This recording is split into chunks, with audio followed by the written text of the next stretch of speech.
Hey space enthusiasts, welcome back to our channel. Today we've got some exciting news from China. Deep Blue Aerospace, a Chinese rocket company, has just secured fresh funding to advance its plans for reusable rockets, with their first orbital launch set for later this year. Let's dive into the details. Deep Blue Aerospace recently completed B&B1 funding rounds, raising hundreds of millions of yuan, which translates to tens of millions of dollars.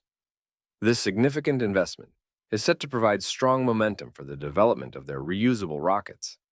The company plans to launch its first Nebula 1 rocket from a new commercial spaceport at Wenchang, located on Hainan Island, before the end of this year.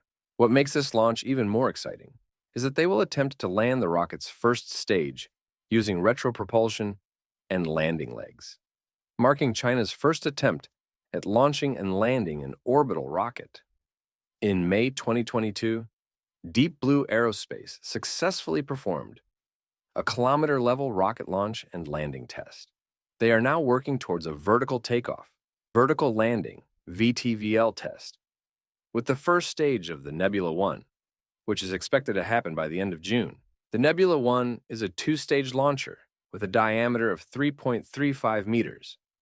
The rocket, fueled by kerosene and liquid oxygen, will use 9 variable thrust, 3D-printed Thunder R1 engines on its first stage, and a single engine on the second stage. It will be capable of carrying 2,000 kilograms to low Earth orbit, LEO, while an improved version will be able to lift 8,000 kilograms to LEO. But that's not all. Deep Blue Aerospace is also developing a larger rocket, the Nebula 2, which will have the capability to send 20,000 kilograms of payload to LEO. The capacity of planned Chinese commercial launchers has significantly increased in recent years, driven by the adoption of a national plan to construct a mega constellation of over 10,000 satellites in 2021. The Chinese central government has highlighted commercial space as a key future industry, with cities and provinces enacting policies to support growth and innovation in the sector. To help ease the bottleneck in launch and access to spaceports, a new commercial spaceport at Wenchang has been established.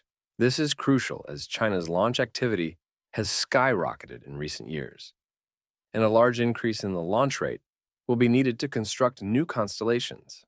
China has filed plans for 3 constellations, each comprising 10,000 or more satellites: Guoang, G60 Starlink, and the newly filed Honghu constellation. Deep Blue Aerospace's latest funding aligns perfectly with China's ambitious plans for growing commercial space. However, they face competition from numerous other commercial and state-linked firms, including Landspace, Space Pioneer, Galactic Energy, and iSpace, all working on reusable rockets.